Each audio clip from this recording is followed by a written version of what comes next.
The invoice was for $14,200. The materials it described were worth $3,100. I know this because I had been pricing industrial-grade leather hides for 9 years, and the number on the page wasn't a mistake. Mistakes don't come with matching purchase orders, countersigned delivery receipts, and a supplier I'd never heard of operating out of an address that turned out to be a residential duplex in Garland, Texas. Mistakes are sloppy. This was organized. This was my team. My name is Marisol Vega. I'm 41 years old. For 9 years, I built Vega Atelier from a 400-square-foot workshop in East Dallas into a custom leather goods company with 23 employees, $2.7 million in annual revenue, and a client list that included 4 boutique hotel chains, 2 airlines, and a luxury automotive brand that paid us $186,000 a year to produce bespoke interior accessories for their limited edition vehicles. I tanned my own leather for the first 3 years. I cut patterns on a folding table in a garage that didn't have air conditioning in a Texas summer, which is a detail that matters only because it tells you something about the distance between where I started and where I was standing when I found that invoice. I had hand-trained every artisan in my workshop. Every single one. Tomas Herrera, my master craftsman, had been with me since year 2. I taught him the saddle stitch technique that became our signature, a double needle method using waxed linen thread at 7 stitches per inch that took 14 months to perfect and that our clients identified by touch. Lucia Montalvo, my pattern specialist, joined in year 3. I spent 6 months teaching her the Vega grading system, a proprietary quality classification I developed that sorted hides into 4 tiers based on grain density, scarring, and dye absorption rates. Our rejection rate was 31%, which sounds high until you understand that the industry average is 12%. And the difference between those numbers is why a Vega Atelier bag retailed for $2,400 and held a 14-week wait list. I built the Meridian Cost Tracking System in 2019, a custom spreadsheet architecture, not software, because I couldn't afford software, but a meticulous, manually updated system that tracked every hide purchase, every hardware order, every spool of thread against supplier quotes, historical pricing, and seasonal fluctuation patterns. I updated it every Friday evening. Every Friday. For 5 years. It tracked $4.3 million in cumulative material purchases with a variance tolerance of 2.8%. I built the Cornerstone Client Pipeline, a relationship management protocol that maintained direct communication with every wholesale buyer, tracked reorder cycles, and generated quarterly satisfaction assessments that kept our client retention rate at 94% over 4 years. I built the Artisan Development Index, which tracked each craftsperson's skill progression, error rates, and production speed across 11 competency categories, and which I used to assign projects based on complexity matching, ensuring that the right hands touch the right leather for the right client. The personal cost was what it always is when you build something from nothing and refuse to let it become ordinary. I hadn't taken a full weekend off in 4 years. I missed my daughter Camila's 8th birthday party. Not the birthday, the party. The one with her friends, the one she'd planned for 3 weeks. Because a shipment of Chromexel hides arrived with inconsistent dye lots, and I spent 11 hours on the phone with the tannery in Leon, Mexico, negotiating a replacement. My husband, Andres, had a phrase he used when I came home after 9 p.m., which was most nights. Camila asked about you. He said it without accusation. He said it the way you say something that has become a fact of the household rather than a complaint, which is worse than accusation because it means the absence has been absorbed into the family's understanding of normal. I was the company. Not in the ego-driven sense of a founder who can't delegate. I had delegated. I had trained. I had built systems specifically so that the operation could function without me hovering over every cut and stitch. But the knowledge underneath those systems, the pricing instincts, the supplier relationships, the quality standards that lived in my hands before they lived in any document, that was mine. And for 9 years, I had shared it freely because I believed that sharing knowledge with people who had earned your trust was how you built something that lasted. I was wrong about the trust. I was right about the knowledge. The difference between those two things is what this story is about. The betrayal arrived wearing a polo shirt and a Rolex that was either fake or financed, and I never determined which because both options told the same story. His name was Derek Calloway. He was 36 years old.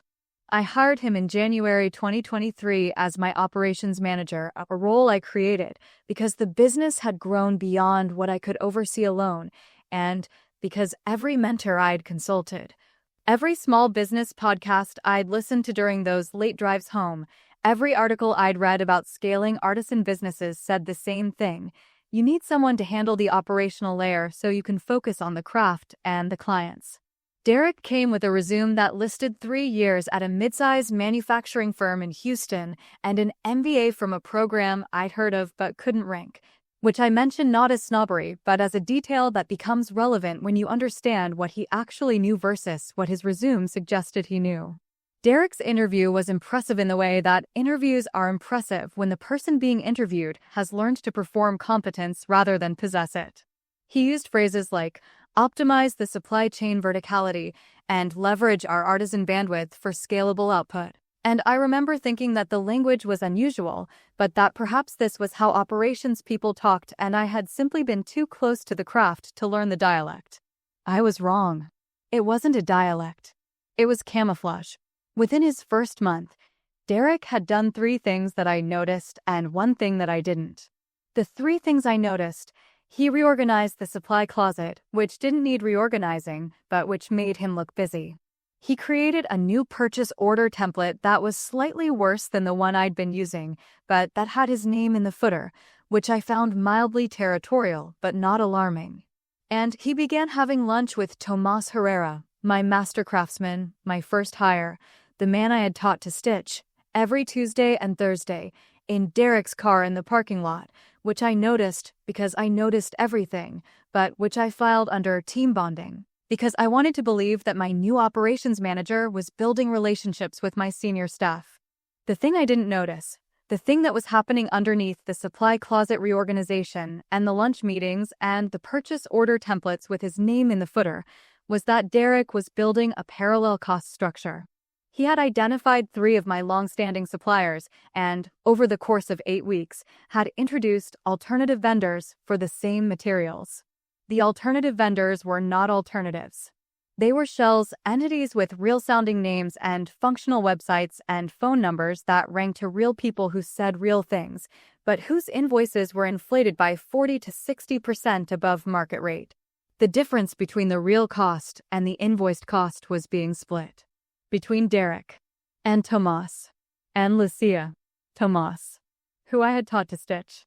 Lucia, who I had spent 6 months training on the grading system. I found the first invoice on a Friday evening in September 2023 during my weekly Meridian update. The invoice was from a company called Lone Star Material Supply for 26 premium vegetable tanned hides at $546 per hide. I had been buying equivalent hides from my supplier in Leon for $119 per hide for 7 years.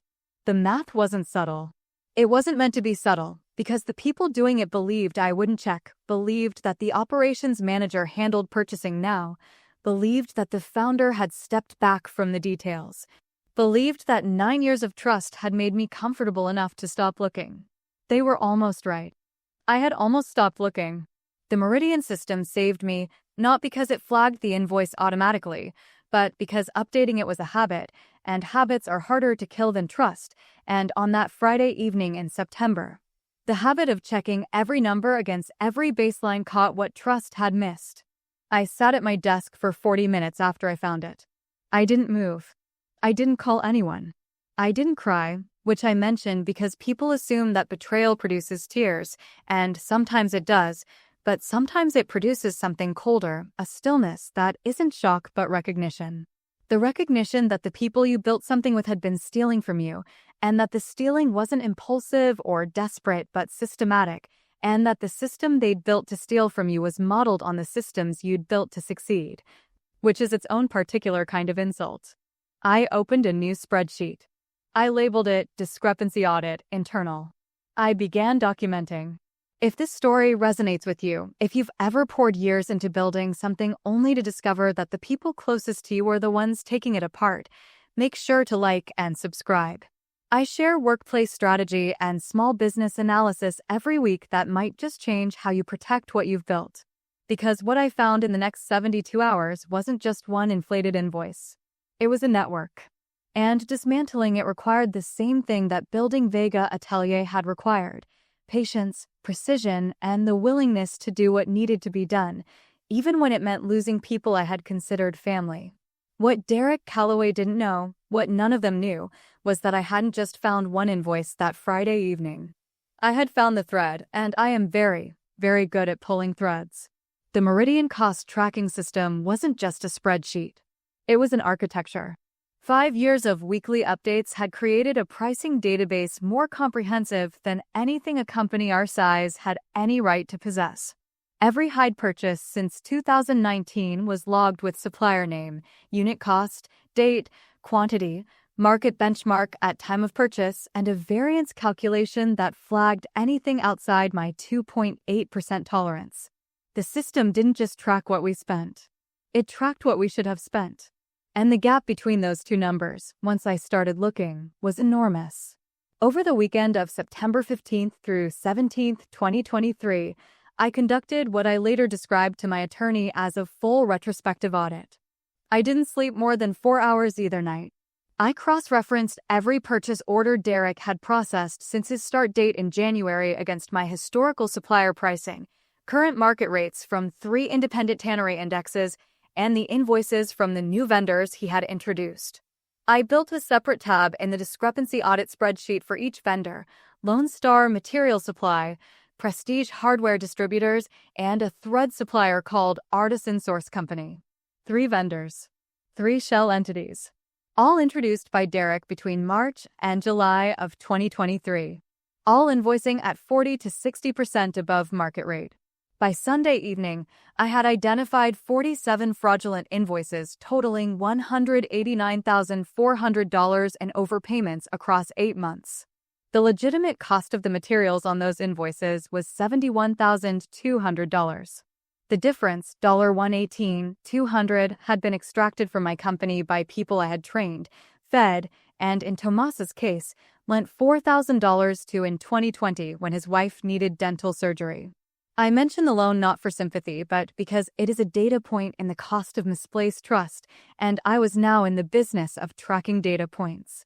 I did something else that weekend that mattered more than the audit. On Saturday morning, September 16th at 8:40 a.m., I drove to a FedEx office on Greenville Avenue and made physical copies of every document in my Meridian system, every invoice, every purchase order, every supplier contract, every email confirmation. I stored the originals in a fireproof lockbox I purchased that morning from Home Depot for $47.99, and I placed the lockbox in the trunk of my car. I then created a cloud backup on a personal Google Drive account that was not connected to any Vega Atelier system. I changed the passwords on my personal email, my banking accounts, and the Meridian system itself, which lived on my personal laptop because I had built it before the company could afford shared infrastructure, and which had never been migrated to company servers because no one had ever asked, and because I had never offered. I also called my attorney, Elena Rios, on Saturday afternoon. Elena had handled the Vega Atelier Incorporation in 2015 and had reviewed every supplier contract and employee agreement since. I told her what I'd found. She asked me one question: "Do you have documentation?" I told her I had 5 years of it. She said, "Don't confront anyone. Don't change anything visible. Come to my office Monday morning." I didn't confront anyone. I went to work on Monday, September 18th, and I smiled at Tomas when he said good morning.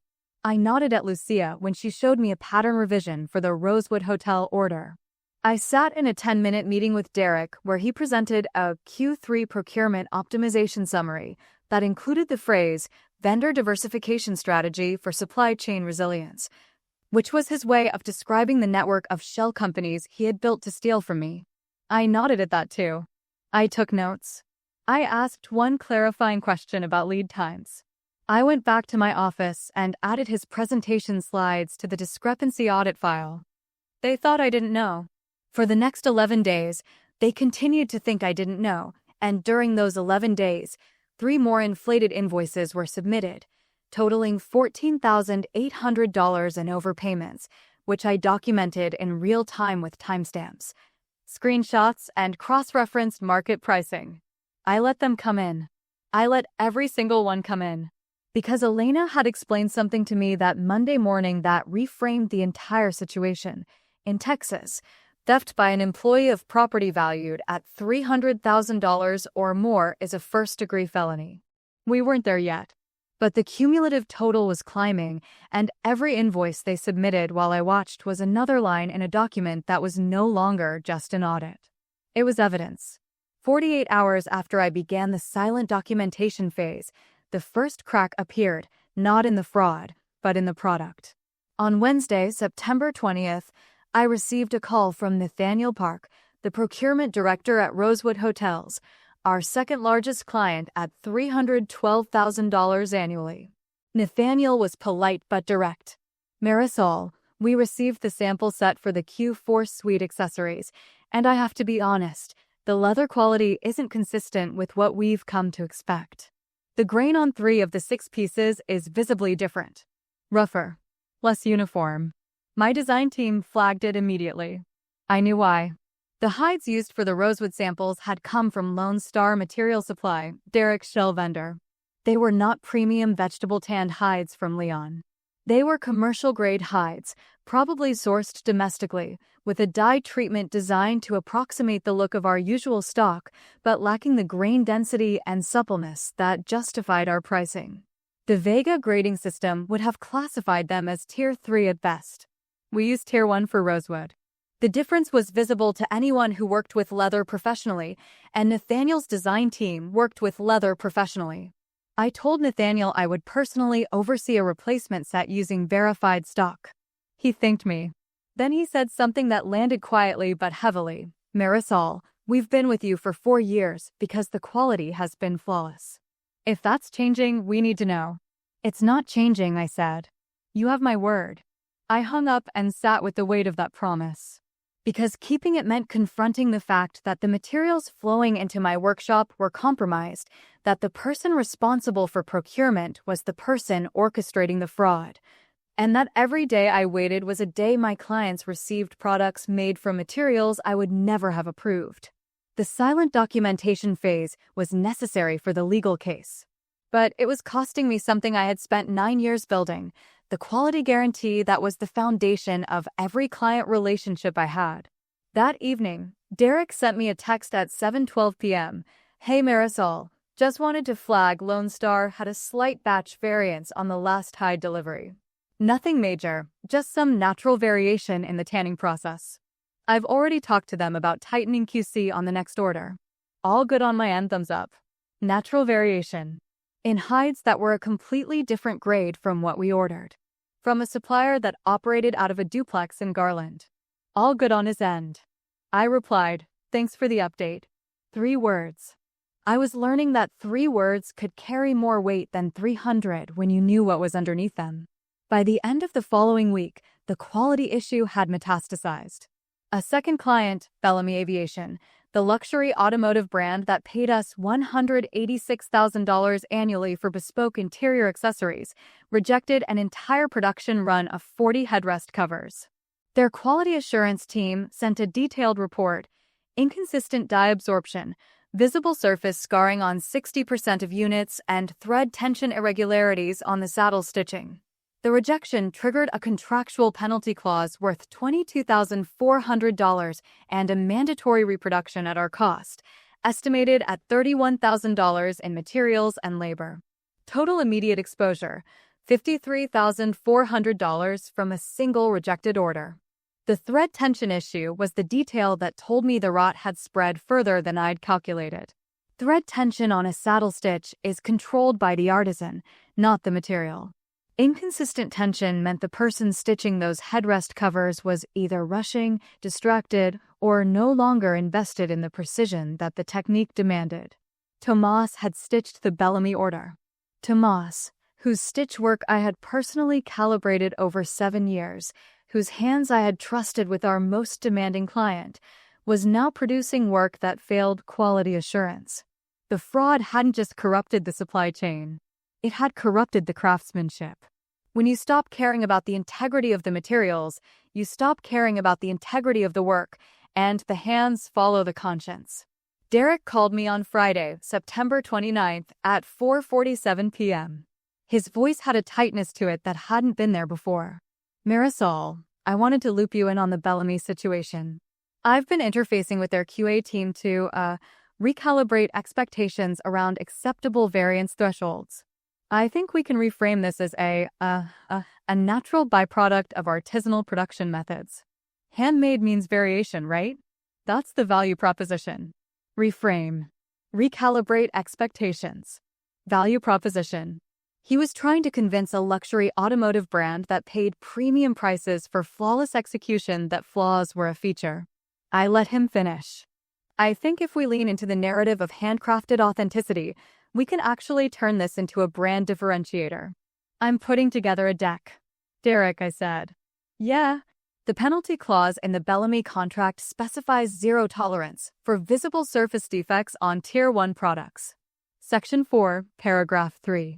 There's no narrative that overrides a contractual specification. Silence. Then, right. Yeah, no, I'll review the contract language and circle back. He wouldn't review it. He hadn't read it in the first place. I knew this because I had written that contract, and the copy in the company's shared drive was missing the appendix that contained the penalty schedule, an appendix that existed only in my personal files and in the executed copy held by Bellamy's legal department.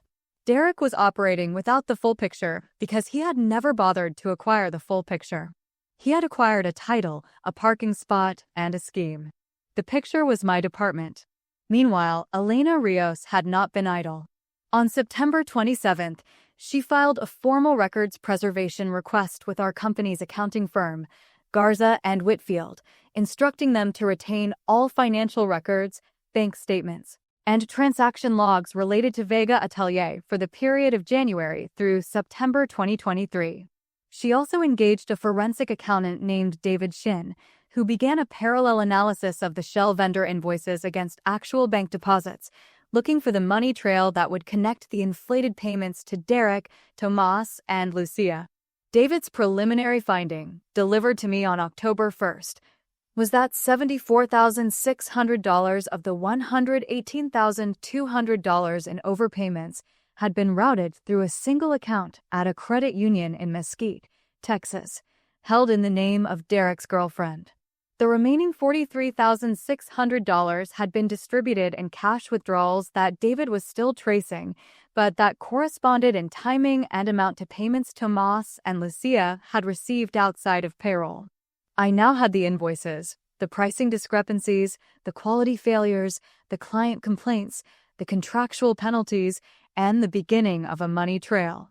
What I didn't have yet was the conversation. The moment where one of them said something, in writing or on record, that confirmed the conspiracy was deliberate and coordinated. Elena said the documentation was strong, but that direct evidence of collusion would make the case airtight. So I waited. And on October 3rd, the conversation found me. 2 weeks into the silent phase, the client losses became impossible to contain. Rosewood Hotels formally downgraded their Q4 order from $312,000 to $188,000, citing quality inconsistencies requiring a diversified supplier approach. Translated from procurement language, they were hedging against us. They were splitting their order with a competitor because they no longer trusted that we could deliver at the standard they required. A $124,000 reduction from a client I had personally cultivated for 4 years. Bellamy Aviation's reproduction was behind schedule because the replacement hides, ordered through my original supplier in Leon, bypassing Derek's shell vendors, were caught in customs due to a paperwork error that Derek had introduced when he streamlined the import documentation process in April. The customs delay added $8,200 in expediting fees and pushed the delivery date past Bellamy's production window, triggering a secondary penalty of $15,000.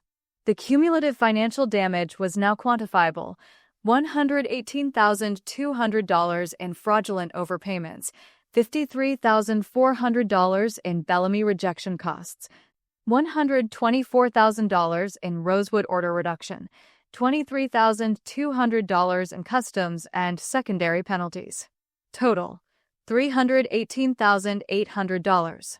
In 8 months. From a company with $2.7 million in annual revenue. That's 11.8% of our top line, extracted through a combination of theft and incompetence by people who ate lunch in my kitchen and called me by my first name. On October 3rd, at 6:15 p.m., after the workshop had emptied, I was in my office reviewing the customs documentation when I heard voices in the supply room. The door was ajar. Derek, Tomas, and Lucia were standing between shelving units, speaking in low tones that carried just enough for me to hear from the hallway. Derek, she's not going to find it. She stepped back from procurement. That was the whole point of bringing me in. Tomas, the Bellamy thing is a problem.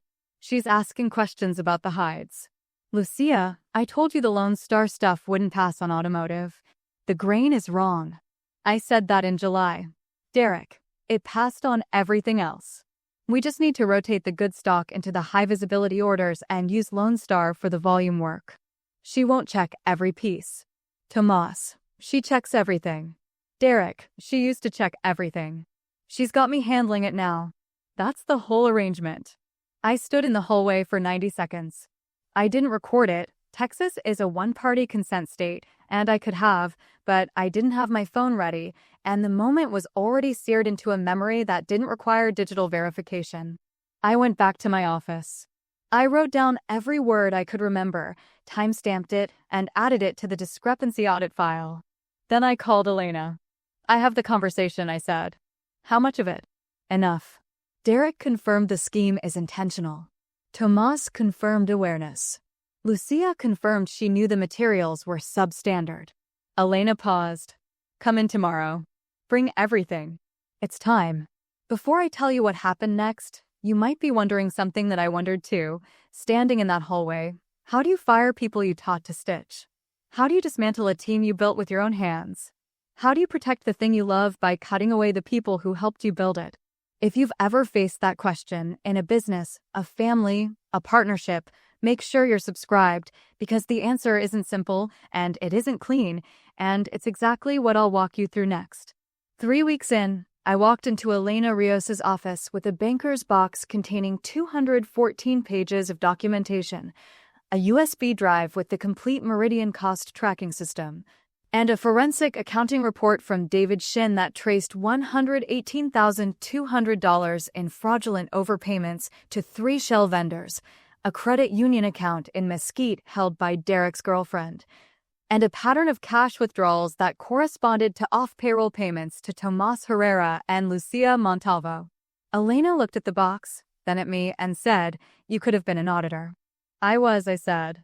For 9 years. I just didn't know it. The meeting lasted 2 hours.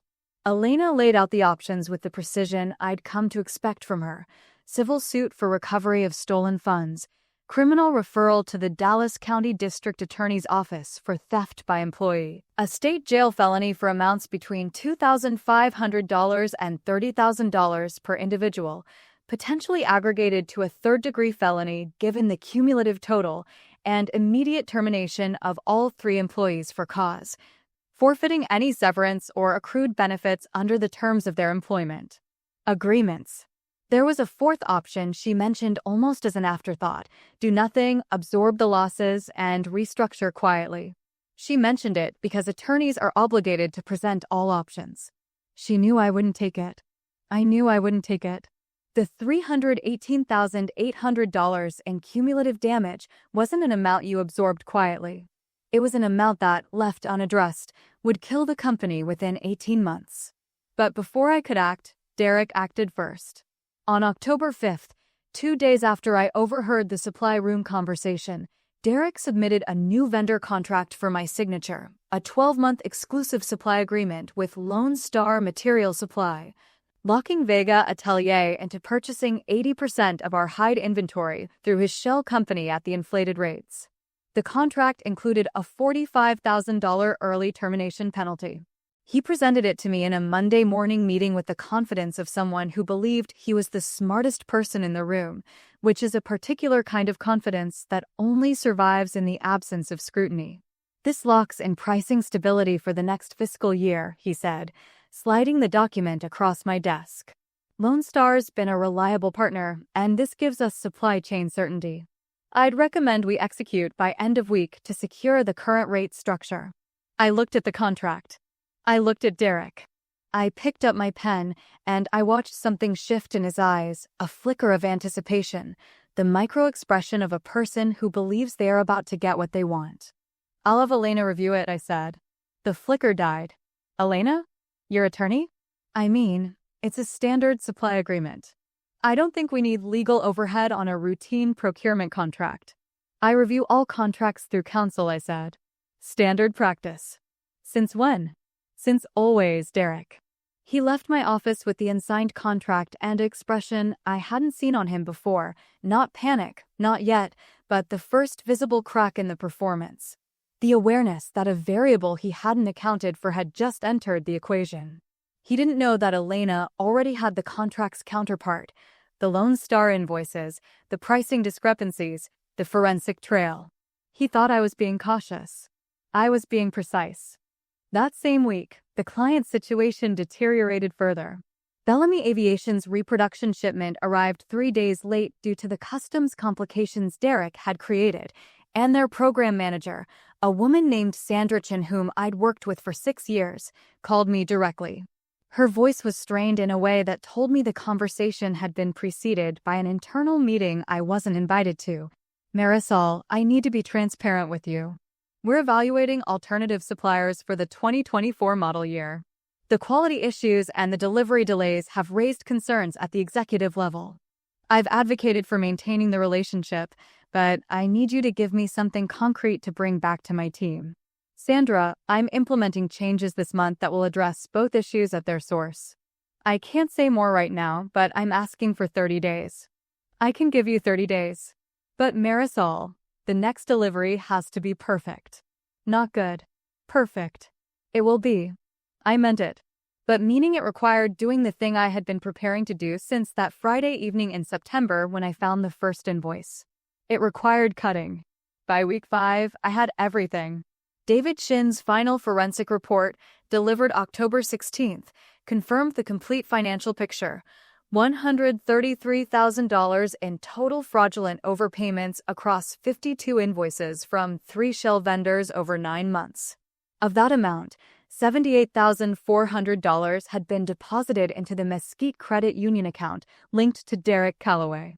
$32,600 had been withdrawn in cash amounts corresponding to deposits in Tomas Herrera's personal savings account.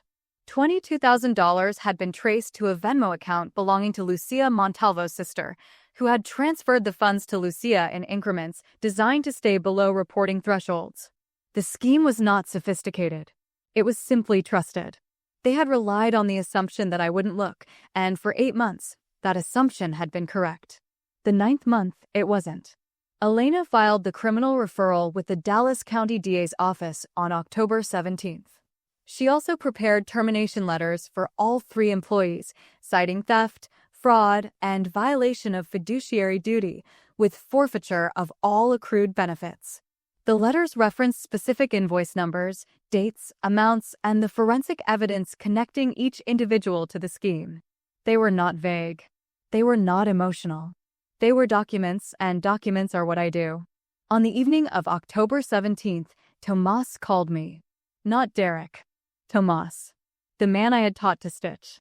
His voice was low, almost a whisper, and I could hear his wife talking in the background, unaware of the conversation. Marisol, I need to talk to you about something. Can we meet?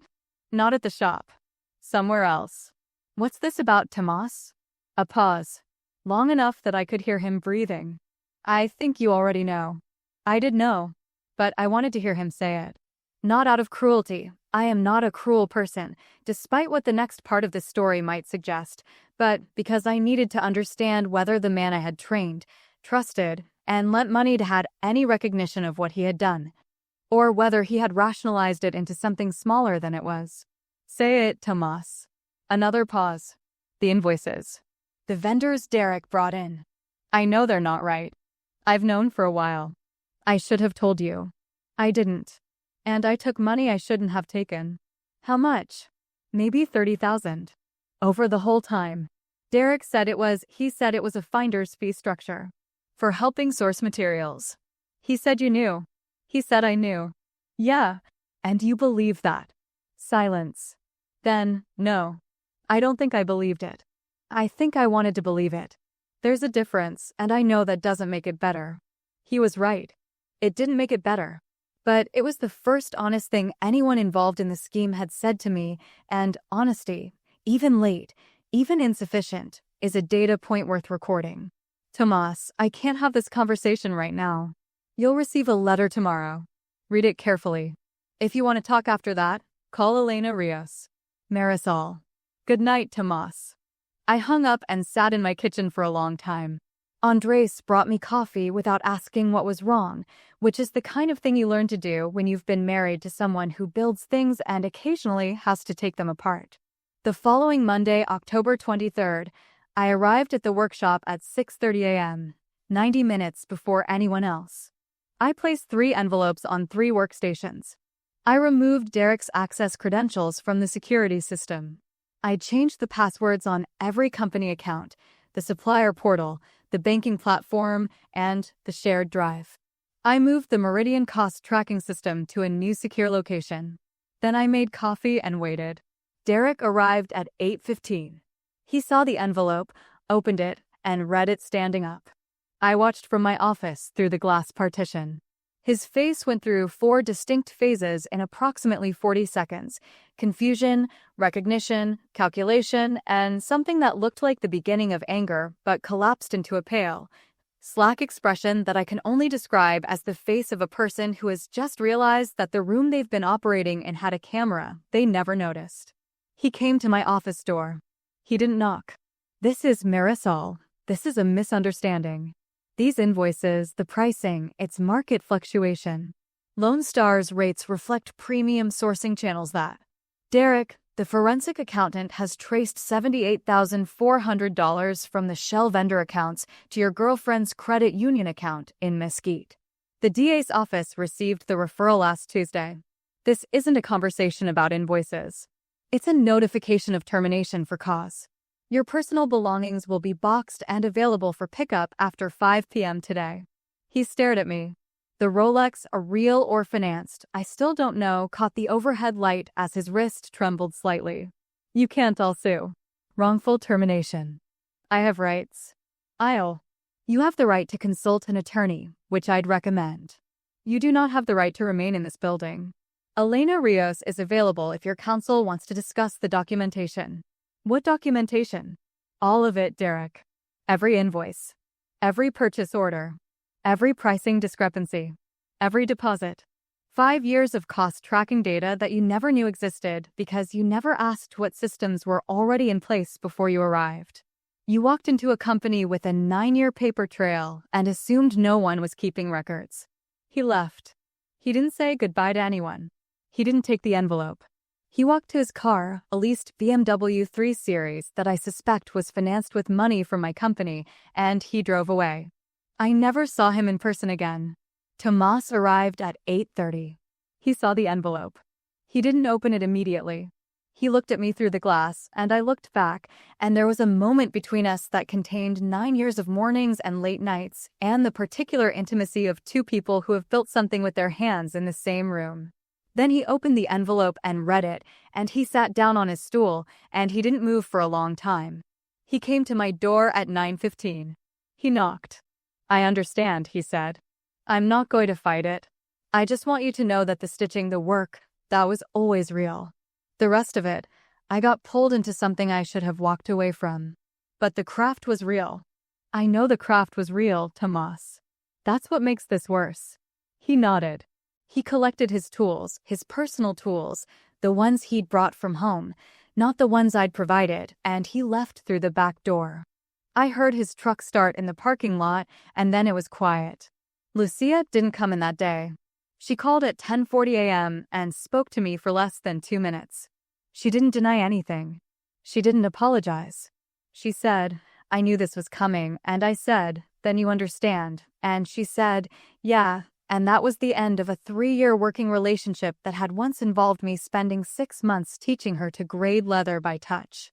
By the end of that week, I had terminated 3 of my 23 employees, reported a 9-month fraud scheme to law enforcement, and begun the process of rebuilding my supply chain from scratch. The workshop felt different with 3 empty stations. Quieter.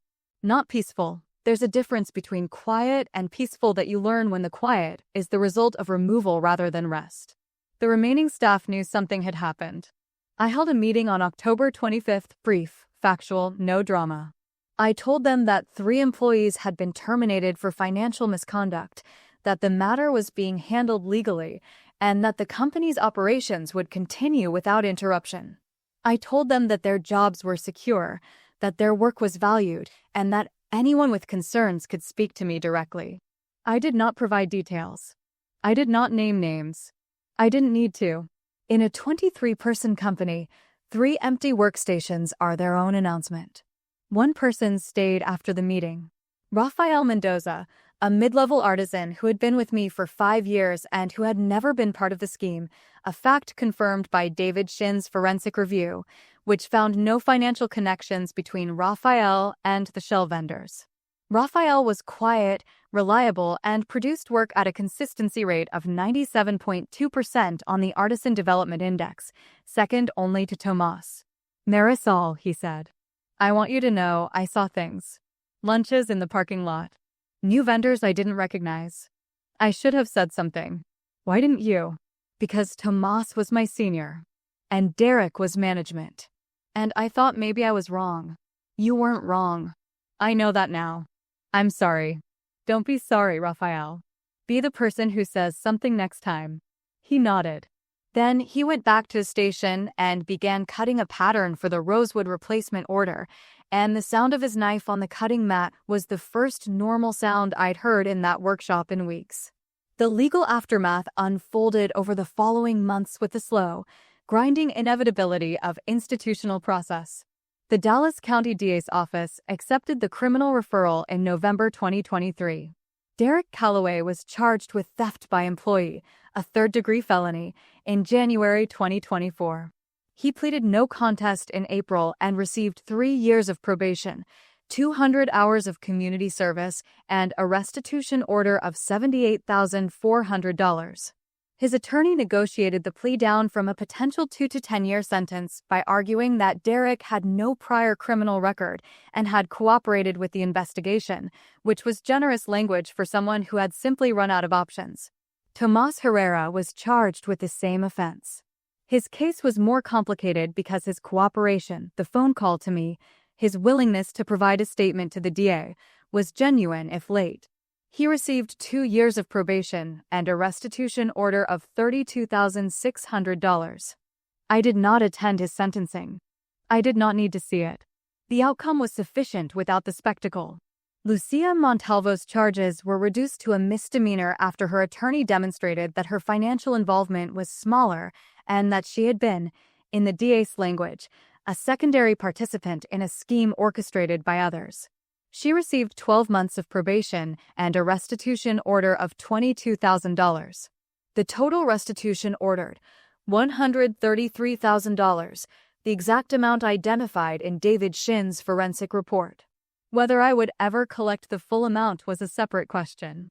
Restitution orders and actual payments are different things, and the difference is measured in years and patience. A year later, Vega Atelier's annual revenue was $3.1 million, a 15% increase over the year the fraud occurred. The growth wasn't despite the crisis. It was, in part, because of it. The forced restructuring had eliminated $133,000 in annual leakage, tightened procurement controls, and, most importantly, restored the quality standards that had built the business in the first place. I implemented 3 changes that I should have implemented years earlier. First, a dual authorization system for all vendor contracts and purchase orders exceeding $500, requiring my signature and the signature of a second designated employee, currently Rafael Mendoza, who had earned the responsibility by being the person who stayed. Second, a quarterly external audit of all supplier invoices against market benchmarks, conducted by Garza and Whitfield, at a cost of $4,800 per year. A number that sounds expensive until you compare it to $133,000. Third, I retired the Meridian cost tracking system, my beloved spreadsheet, my Friday evening ritual, and replaced it with a proper enterprise resource planning system that cost $14,000 to implement and that multiple people could access, monitor, and verify. The Meridian system had saved me, but it had also been a single point of control, and single points of control are vulnerabilities, even when the person controlling them is trustworthy.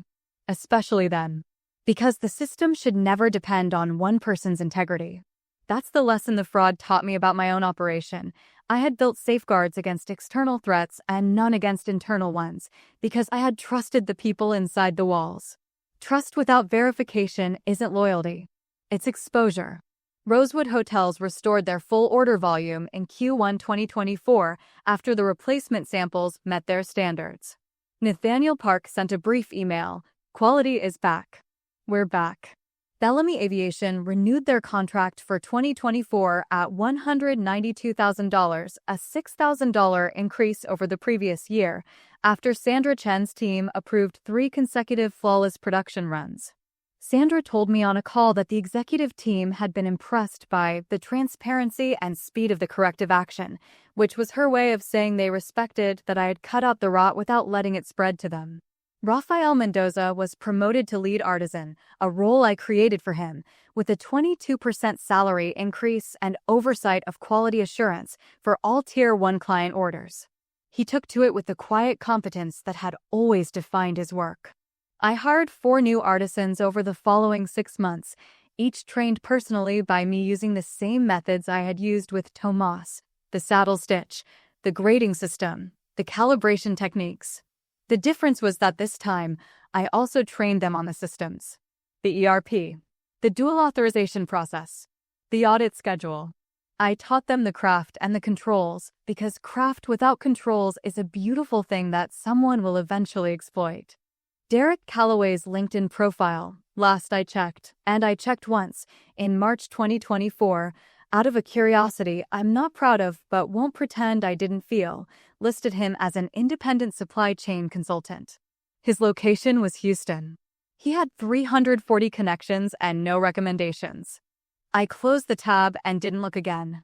Tomas Herrera moved to San Antonio.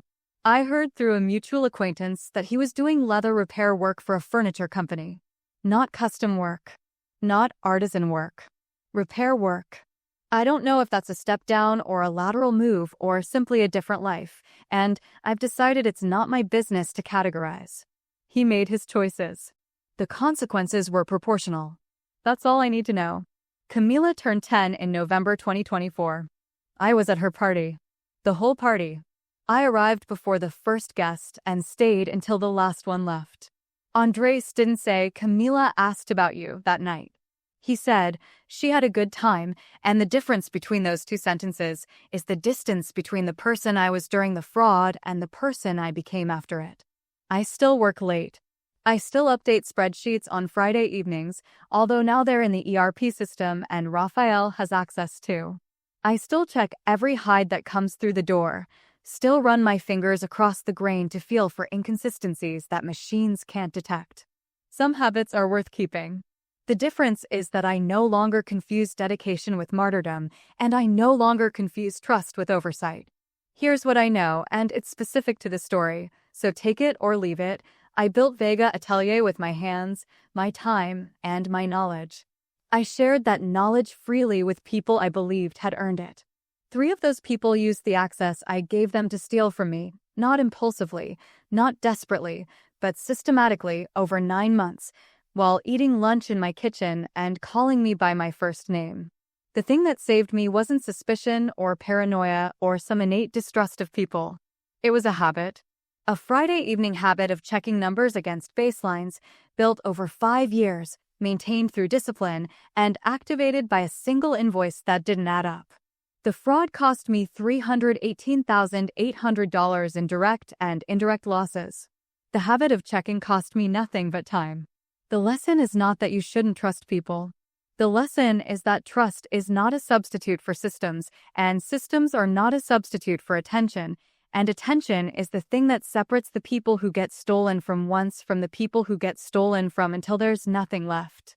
If you've ever built something with your own hands and discovered that the people you trusted most were the ones taking it apart, if you've ever had to choose between loyalty and survival and learned that they were never the same thing, I hope this shows that the hardest decisions are also the clearest ones, once you have the documentation to back them up. I share workplace strategies and small business analysis every week that help you build the systems that protect what you've created. Like and subscribe if you found value here. Remember, you can teach anyone a skill. You can share your knowledge, your methods, your craft. But you cannot give anyone your vigilance. And the moment you stop watching, the invoices will tell you exactly who is worth trusting and who is waiting for you to look away.